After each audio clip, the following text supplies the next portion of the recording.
Cara, queria dizer que essa temporada é uma das minhas favoritas. Eu sou muito puxa-saco de 2007. Acho que foi muito bem produzida por você e por toda a equipe.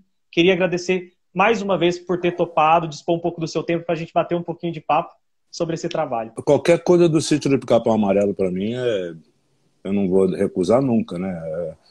Minha história na televisão é marcada muito pelo Sítio. Então, eu sempre adoro falar e assistir. E sempre, não deixo de ter intenção de continuar trabalhando com o Sítio do Pica-Pau Amarelo. Acho que adorei a temporada de 79 passando aí atrás. Fantástico, hein? Bem no clima. É. Carlos, você já tinha experiência com infantil, né? Você trabalhou com a Angélica, por exemplo, no Caça-Talentos. E como que foi que surgiu o convite para você fazer parte do Sítio do Pica-Pau Amarelo? Na verdade, minha primeira trabalho artístico fixo, né, e que eu considero até fundamental na minha formação como diretor, foi no Sítio do Pica-Pau Amarelo, né? Eu fui editor de todas as primeiras séries que tiveram na Globo, depois que saiu da TVE, né? Eu fui até 81, 82, fiquei 5 anos editando o programa. Então, assim, por isso que eu falei que o Sítio para mim é fundamental. Então essa foi a minha base. Depois minha carreira seguiu, né? Eu saí do Sítio para dirigir novela, para editar novela e depois dirigir. E depois, mais à frente, o Mário Lúcio me chamou uma vez. Mas aí eu já tinha essa ideia, eu tinha essa intenção, como você falou aí da Isabelle. A Isabelle é maravilhosa e fazer uma Emília instigante, né? Mas eu tinha a convicção de que a Emília tinha que ser feita por uma atriz mais velha, entendeu? Porque fazer com uma menina misturava, fragilizava o raciocínio, né, criativo dela, sabe? Criativo não seria a palavra, mas assim, a maturidade mágica da Emília. Eu tinha essa convicção e tinha esse interesse de fazer com uma adulta. Aí ele falou, não é, ainda não é a hora. Eu falei, tá bom, então tudo bem. Não quero mudar, eu quero dar só a sequência. E eu também não concordava muito com o caminho que o Thalma deu, né? Da modernização. Eu achei que tinha ficado no meio do caminho, sabe?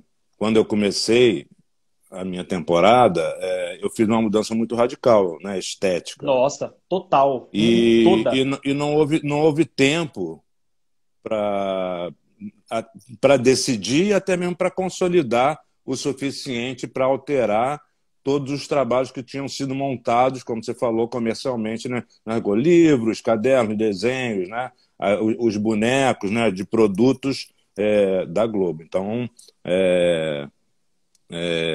eu senti bastante isso, né?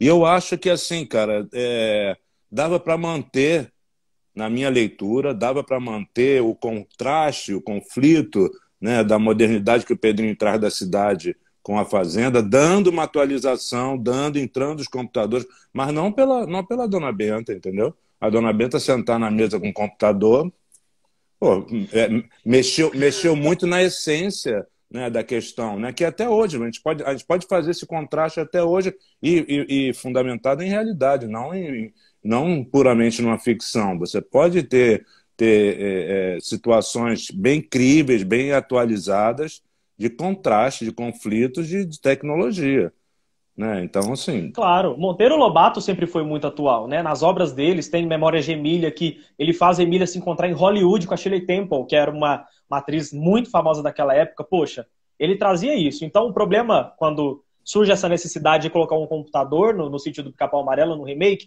o problema não é o computador em si, mas como ele vai ser utilizado ali naquela trama. Tudo bem falar com as crianças de hoje, mas realmente eu nunca tinha parado para pensar, poxa, por que a Dona Benta, se ela, que é a dona do sítio, a senhora, que vai ser a última que vai querer se interessar por isso? Quando você pega o sítio, você reformula ele totalmente. É como se tivesse começado do zero. O cenógrafo fez homenagem ao cenógrafo de 1977, buscando muitas referências para paisagem, até mesmo as histórias que você decidiu recontar elas. E como que foi esse processo de escolher quais histórias iam ser adaptadas. Acredito que você ficou bastante confuso, né? Tem tanta coisa legal para ser usado. É assim, esse foi trabalho de equipe, cara. Você falou, né, você citou logo de cara, você fala da cenografia que, pô, é Raul Travassos, cara. É, um cara Isso, que naquela fantástico. altura do campeonato ele já tinha atravessado toda a história da telenovela como um dos cenógrafos master da casa. Fiquei super orgulhoso dele ter aceitado o meu convite, uma admiração total por ele. E ele foi fazer com um amor, uma dedicação incrível, com todas as dificuldades espaciais e financeiras que a gente tinha, ele realizou um trabalho espetacular, né? E a escolha das histórias, eu trabalhei muito com Lobato, com Cláudio Lobato. O Cláudio Cláudio. Lobato, né, foi o meu autor, né, dessa adaptação e ele é super estudioso, especialista. A gente batia essa bola, mas eu deixei ele muito à vontade para essa seleção, né?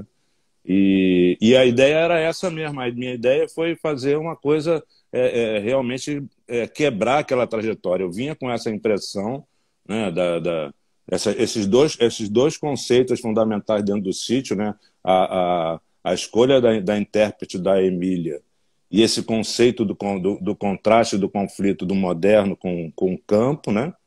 Então, a minha intenção foi essa mesmo. E eu quis dar uma modernidade estética, né? Como você viu aí na Emília, né? Como a gente se inspirou Na moda nos europeia.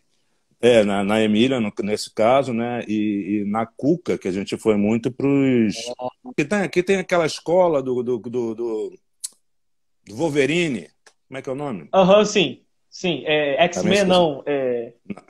Esqueci também. Pô, viu? Mas eu sei o que você Doideira, está né? falando. Então, a gente foi Sei por que ali. você Aquele está falando. personagem daquela roupa azul foi a nossa referência. Aquela menina que fazia aquele personagem que entrava assim pelo rosto, para fazer a Cuca, né? Mística. Mística é o nome dela, lembrei. Então. E sair um pouco do jacaré, que foi Fantástico. que foi um problema também no sentido dos produtos, né? A figura do jacaré era uma figura clássica, né? Já estabilizada, Sim. consolidada no mercado, né? Do visual da Cuca. E eu quis avançar um pouco, né? Para um lagarto, para uma coisa assim, mais para modernizar. E o próprio tratamento das histórias, né? Tinha um pouquinho mais de modernidade, né?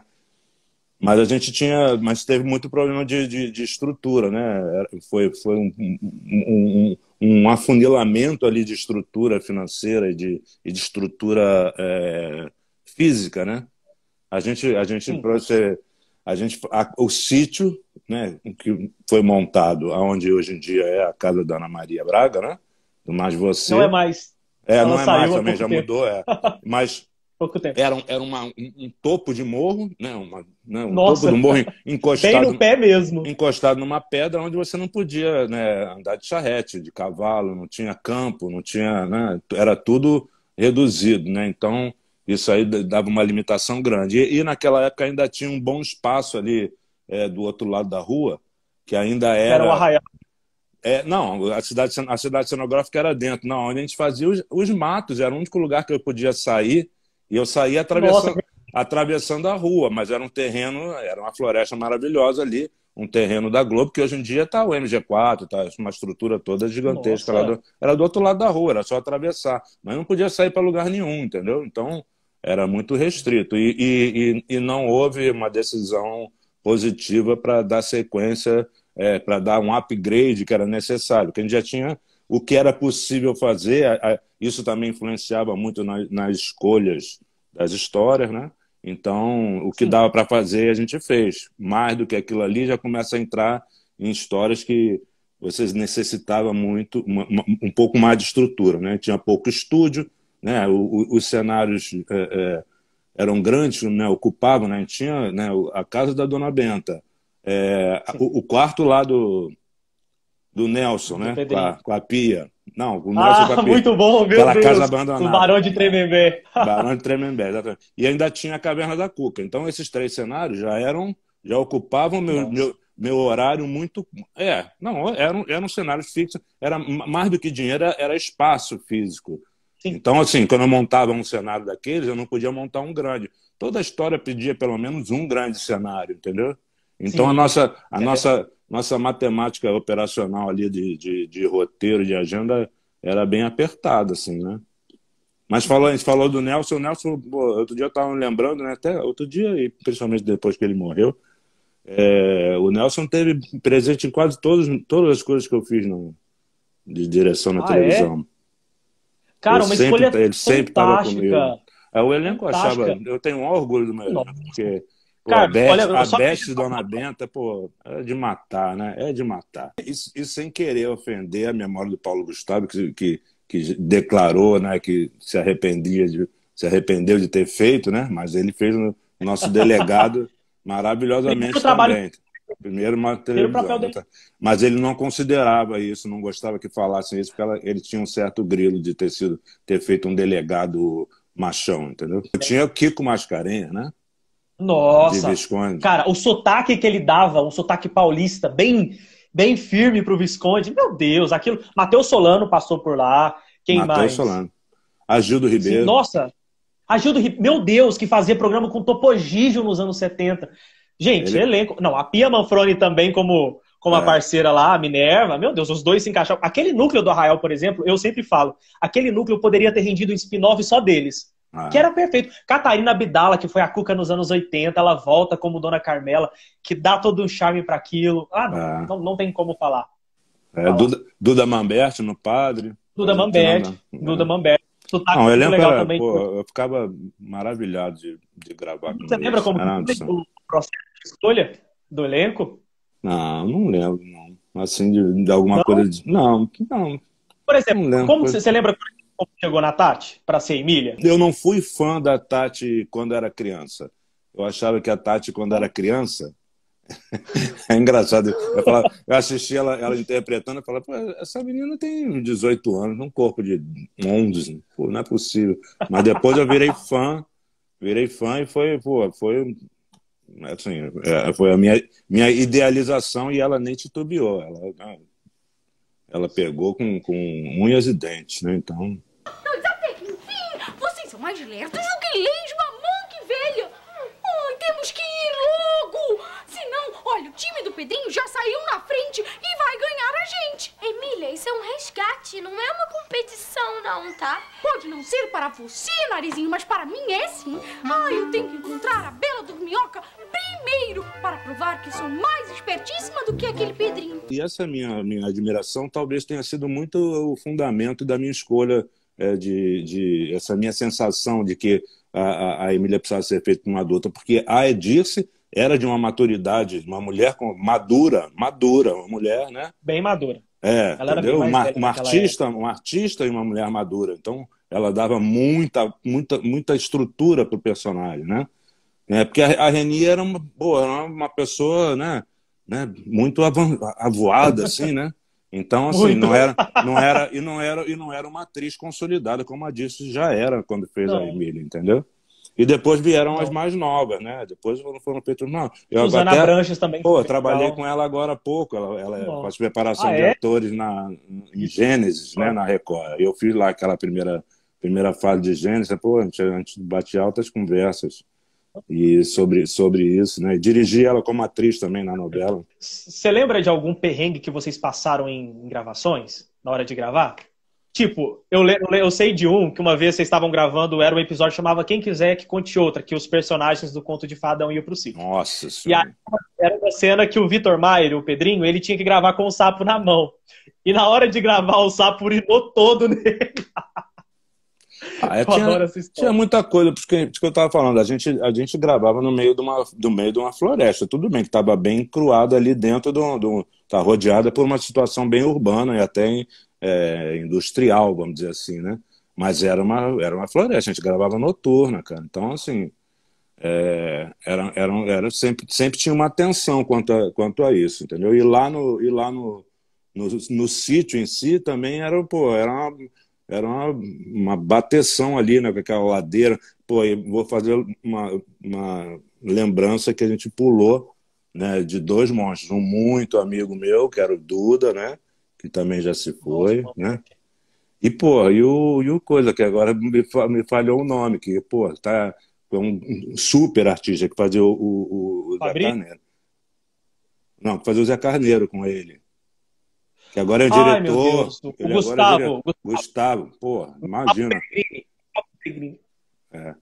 Monstro, Cara, monstro, monstro, ele é, monstro. ele é do E, caramba também. e eram dois maravilhosos, eles se deram tão bem, faziam uma, pô, uma união entre eles ali, pô, Nossa, e era sintonia. talento transbordante ali, né?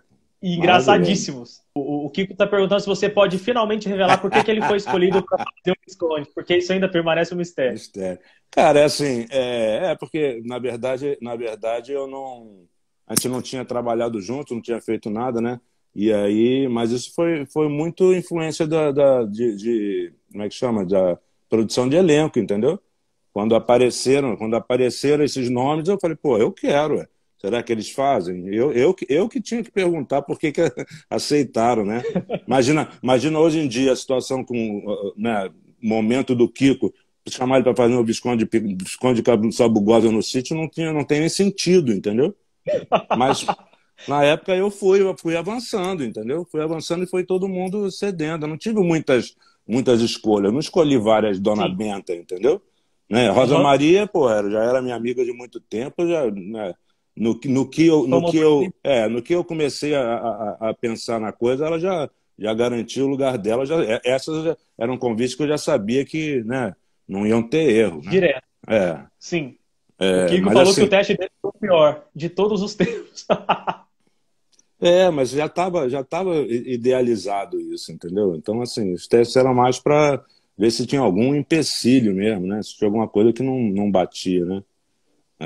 Sim. Mas esses tiros assim de elenco, Catarina, por exemplo, também não tinha erro, né? O Nelson, nunca duvidei que ele faria. A Pia eu não conhecia, né? Foi indicação também, aí pô, vendo o material, falei, pô, combina, perfeito. Renato Borg também não conhecia, também uma indicação, falei, pô, esse a minha admiração, na verdade, determinou a minha vontade de fazer o convite. Quando surgiram essas opções, né? Falei, pô. E aí, assim como veio a do Paulo. Pô, o Paulo, na época, já tinha Minha Mãe Era uma Peça, já era um Isso. sucesso, mas ainda não tinha experimentado na televisão. Aí, vamos fazer isso? Vamos tentar? Falei, pô, lógico, imagina. Agora vamos falar de uma outra escolha que foi fantástica. Trazer Solange Couto como Cuca. É outra também que, né, estamos sempre juntos, sempre que eu vou fazer alguma coisa, a gente se fala, é minha super amiga. Foi um convite também, não tinha a mínima dúvida que ela faria, né? Pensei nela exatamente para fazer aquilo ali. Mas tem uma história engraçada que eu levei minha filha, que hoje em dia tem 19 anos, mas era uma criança na época, e ela foi me visitar num dia de gravação da Cuca, né? E a Solange, que ela é muito boazinha, sabe? Não perdoou, né? Deu uma cucada em cima dela, a menina quase derreteu de tanto medo, né? Montada, né? Dentro da caverna, imagina. Ela sempre lembra disso. Outro dia a gente se encontrou, a primeira coisa que ela falou, nossa, é sua filha. E aí, também tinha o urubu, que era maravilhoso também, né? O urubu dela era maravilhoso. Urucaca, feito Urucaca. pelo pessoal dos Fodos. Nossa, Pô, eles fantástico. Beto, estavam todos ali, né? Aquela turma toda do Mário Jorge ali, eles faziam aqueles monstros, eram eles que faziam aqueles monstros, eles faziam todas as vozes sim, e faziam aqueles monstros lá, quando tinha aquela reunião gosto muito. tudo monstro débil mental. Agora que eu não preciso mais usar esse disfarce ridículo! Juca! Juca, minha filha, cadê você? Ah, titia, eu tava passeando e acabei me perdendo. A dona Benta tá chamando, sabe? Eu fiz um jantarzinho, ó, de estalar os beijos pra homenagear você, filha. Vamos fazer uma coisa, tia. Vai indo na frente que eu vou logo, logo atrás. Nada disso. Você é a razão do jantar, filha. O Kiko tá lembrando também as visitas da escola, a gente fazia umas visitas Oi? da escola. Sério isso? É, Não sabia. a gente fazia. E foi uma vez, foi na escola do meu filho, obviamente que eu consegui Ah, botar ele óbvio. lá. E aí era sempre uma farra, eles adoravam. Era muito mais ali na casa, né?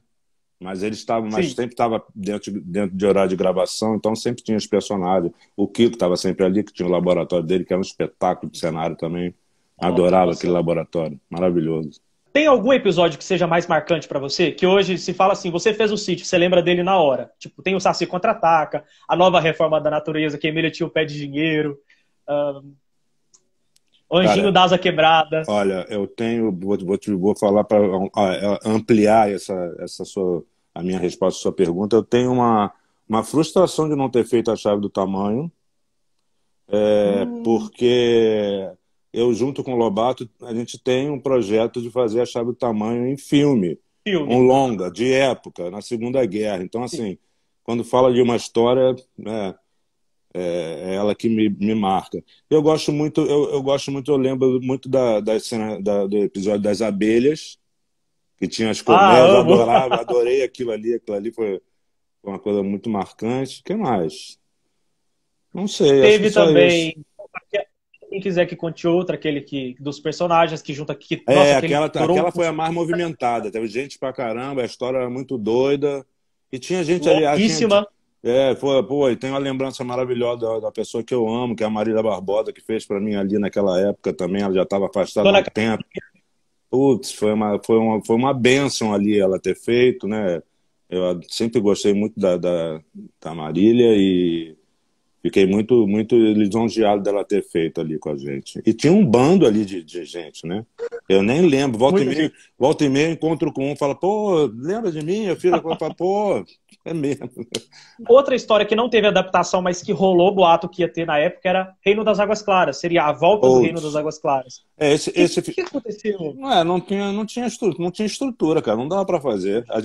Ele atravessou quase a temporada toda. Quase a temporada toda não, mas mais pra frente já era da lista, né?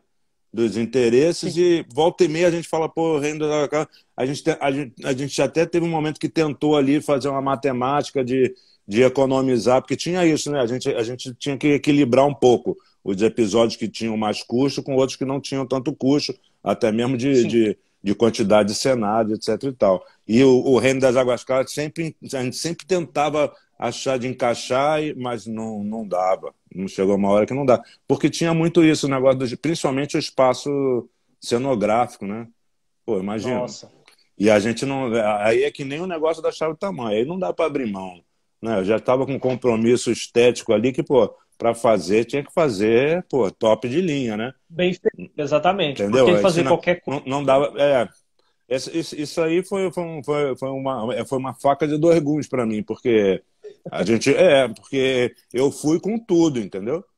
Eu fui com tudo. E fui achando que a gente ia crescer. E não foi, a gente foi só gastando, entendeu? O dinheiro que tinha para ser usado era aquele ali, porque eles já estavam se preparando para não dar sequência, entendeu? Já existia uma decisão estratégica. Foi por isso que esse ano não lançaram a trilha sonora que foi feita, não teve boneco. Isso foi porque todos esses produtos já estavam, né, nas prateleiras, já estavam distribuindo, já estavam industrializados. Eu acho que era o Carlos Henrique que falava sobre isso na época do merchandising, e falava, pô, não dá para reverter, não dá tempo de reverter, e a gente ainda não é uma proposta diferente, maravilhosa, todo mundo gosta, mas não dá para mudar sem saber o que vai acontecer, né? E era muito recente, era de um ano, eu acho, a decisão da estética dos produtos. Então, por isso que eu tô falando, aí foi mais uma coisa para falar, porra, eu naquela hora fiquei mordido, falei, pô, não, vamos virar isso, que a minha Emília, pô, não é que é mais bonita que a outra, mas é uma Emília espetacular, né? De respeito. A Cuca era tudo, pô, ia dar uma linha de produtos num outro nível. Não estou dizendo que é melhor ou pior, mas era um outro nível daquela infantilidade tão grande que tinha, né, a Emília e todos os desenhos que estão aí até hoje, né? Os desenhos animados eram em cima daquilo, aquela roupa vermelha e amarela da Emília, entendeu? Mas não teve tempo para fazer essa mudança. Eu estava lembrando, não sei se você lembra desse, quando o Barão e a Minerva, eles fingem que o Barão finge que ele conversa com extraterrestres, que todo mundo vai ser abduzido, e a Minerva aparece lá de ET fazendo uns negócios assim. Os caras, Não, quando ela muito finge que ela é cigana, que essa questão da abelha aparece a partir daí. Ela finge que ela é uma cigana, que ela tá lendo o futuro de todo mundo, o padre enfurecido com todo mundo acreditando naquela bobagem. E aí eles fazem alguma coisa contra as abelhas, e se a Narizinho e a Emília não fosse até a colmeia, ia haver uma guerra de dois mundos. Fantástico, fantástico. A gente, Só a saudade gente de imaginar reparar. o Nelson, eu fico imaginando, pô, como é que a gente fez o Nelson fazer aquelas babaquices todas, cara? Imagina. Incrível. Ainda alimentado pela louca da Pia. Pô, imagina. Nossa, Fica imaginando como eu gosto. como foi fora do padrão, né? O Nelson fazer aquele personagem. Cara, eu fingia que eu tava doente, porque eu estudava de manhã, eu fingia que eu tava doente pra ir pra assistir o Sítio. Quase sempre, não dava certo sempre, né? Como é que vai faltar de aula todo dia? Mas quando era feriado e não tinha, pra mim era uma alegria e tristeza. E eu sempre fui muito cria da Xuxa, eu deixava de ver a Xuxa só pra assistir o Sítio. Você tinha esse resultado em casa, tipo, com os filhos, com os filhos dos amigos? O pessoal falava, ó, tá indo bem, a gente tá gostando. Mais ou menos. Não tinha muita resposta, não. Mas eu tive algumas respostas logo no início, assim, bem significativas, sabe? De pessoas que ficaram meio na dúvida. Toda essa parte da mudança conceitual, mudança estética, né? Que existia uma certa dúvida, Depois, quando entrou no ar, todo mundo falou, pô, parabéns, tá... Tá do caramba. Aí porque eu te falo, aí por isso que a gente foi com tudo, a gente estava vendo lá na frente, não tava achando que a festa ia acabar tão cedo, né? Pra gente era uma rave, né? Virou um jantar, né? Então... Nossa, muito boa essa expressão. Pô, imagina, pra mim, então, pra mim era um momento, né, especial, né? Eu tava numa trajetória, né, profissional, né, ali com o Boninho, tinha feito Caça-Talento, mas a gente já tava numa outra batida ali e, pô, saí de tudo pra só tocar isso, né? Então, pra mim foi um momento assim de, pô, achei que ia decolar e a gente abortou no final da pista. Cara, e eu imagino que devia ser uma delícia, né? Fazer aquilo tudo, tá naquela movimentação toda. Divertido pra caramba, né? Muito. E, pô, e pra mim, principalmente, que, pô, já tinha lidado com aquilo tudo lá atrás, entendeu? Pô, era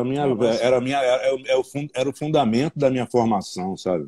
O Cazé, o Buri, né? Todo aquele elenco maravilhoso que era da época, né? Pô, o Nico, você deixou guardado Zé no coração, Maia, né? Deus. O Nico é fantástico, o André Valim também. Pô, a Zilka, né? A Jacira, que é uma pessoa espetacular. O André, cara, pô, né? E a nossa equipe é uma equipe de pessoas que têm um relacionamento muito intenso de amizade, de respeito. Eu considero a minha equipe número 1, né? Sempre vou pensar na formação de equipe para fazer um trabalho sempre com os nomes que fizeram comigo o Sítio. São todos amigos e maravilhosos profissionais. Fantástico, e foi um trabalho de equipe, realmente. Foi todo mundo, né? Sim. Cada um tem pedaço de cada um ali. Não é um trabalho individual de jeito nenhum, né? Foi uma composição de muita gente junta. Realmente, obrigado por essa oportunidade e vamos nos falando. Depois eu vou te mandar umas fotos. Manda a foto lá do laboratório do